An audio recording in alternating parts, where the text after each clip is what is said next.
கர்த்தருடைய பரிசுத்த நாமம் மகிமைப்படுவதாக. யோபு 1:21 வாசிக்கிறோம். கர்த்தர் கொடுத்தார், கர்த்தர் எடுத்தார், கர்த்தருடைய நாமத்திற்கு ஸ்தோத்திரம். ஒரு மாபெரும் விசுவாசி தன் மகள் இறந்தவுடன் நொடி பொழுதில் சரீரத்தை தூஷித்து அவிசுவாசியானார். பணக்காரர் ஒருவர் வியாபாரத்தில் நஷ்டம் வந்தபோது கர்த்தரை விட்டு விலகினார்.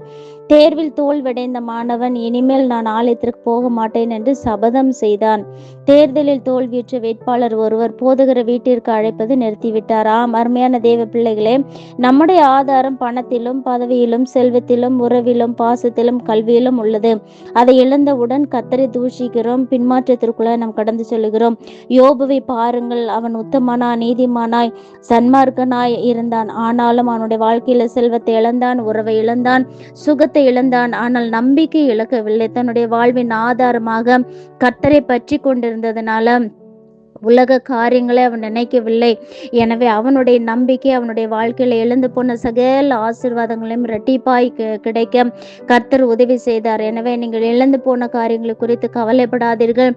தேவன் மேல நம்பிக்கையாயிருங்க. கர்த்தர் உங்களுடைய வாழ்க்கையில இரட்டிப்பான நன்மைகளை கொடுத்து உங்களை ஆசீர்வதிப்பார். கர்த்தர் தாமே ஆசீர்வதிப்பாராக. ஆமென்.